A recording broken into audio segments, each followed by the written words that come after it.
Hello everyone, welcome to the Evangelist Nick Garrett channel. I've been having a lot of fun filming each day in church history. Today is October the 13th. It's the weekend. I'm going to make the video a little bit longer and share some things that happened on this day in church history. In the year 1247, let's get our bearings first, the Holy Land Crusades are wrapping up, 8th and 9th. There's still crusades taking place in Eastern Europe, the Balkans.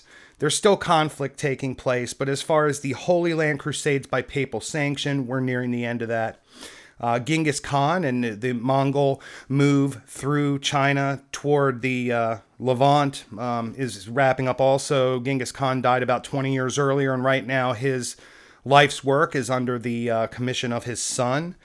The Mamluks are in power. The Mamluks were a very powerful Muslim empire based out of Egypt. So in the year 1247, King Henry III, a very mysterious guy, Catholic, right, during a time 300 years prior to the era of Reformation. At this time, relics were, super important, noteworthy, believed upon. Well, he was very friendly with the Pope, and he was given authority and sanction to invite his peers and many different Britons to Westminster Abbey, where he presented what was allegedly a vial of the blood of Christ, which, as you know, penal substitutionary atonement, the blood of Christ, is the forgiving element.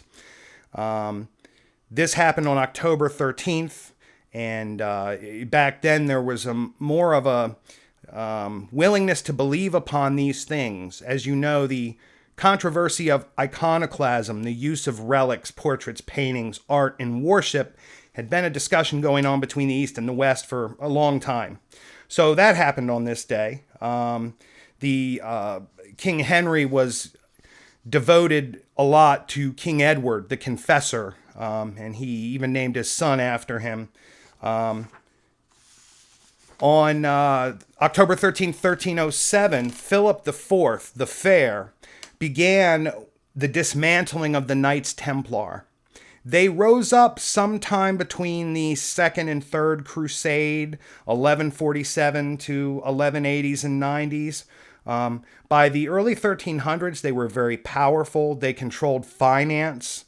This might be looked at as a precursor and a precedent for the concept of the Vatican as a nation state with its own bank and a currency exchange. This element gets absorbed.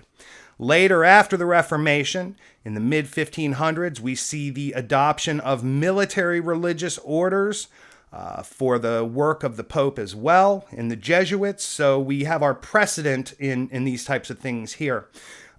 Philip IV arrested all the Templars in France without warning. He began to torture them. He froze their assets and confiscated their wealth. This is when a lot of the modern myths and perhaps some truths about the movement of the Templars around the world to hide their treasure is born. In 1605, on this day, Theodore Besa, who many say is the last of the great reformers, died.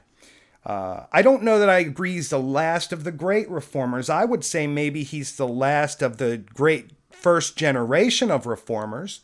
He was a student of John Calvin. He lived in Geneva at various times in his life. He settled in Geneva and lived there till his death. But what he did that was unique is he became a sort of public spokesman for the Reformation movement. He did a lot politically to encourage the concepts of the Protestant Reformation. He traveled and debated extensively. He upheld the sanctity and holiness of the movement of the Reformation. He was a very positive guy. He ended up waking up on the day that he passed, and he dressed himself and was doing well.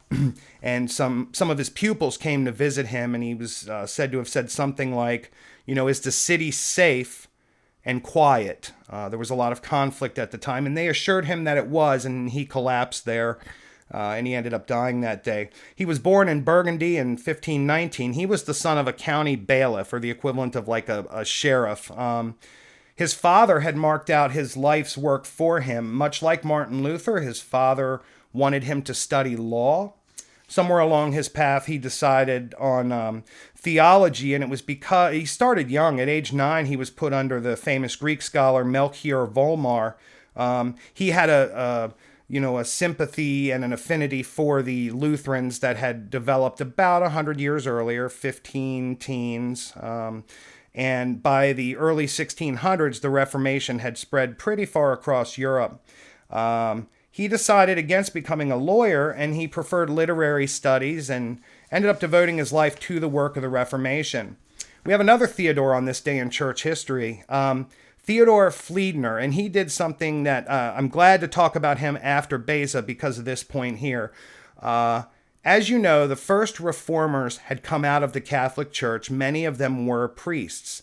And while they abandoned the liturgy and sacraments to a degree, they also retained a lot of their Catholicism until later generations of reformers continued to erode at the similarities. But one of the things right after the Reformation that stopped was a lot of the organizational charities that the Catholic Church had, the Lutherans had not developed. But through family connections, Theodore Fliedner received church benefices to live on. He was paid by the church like many clergymen. He was married. In fact, he married before, I think, becoming a Protestant. But what he ended up doing is he started a charitable and theological order for the Huguenots.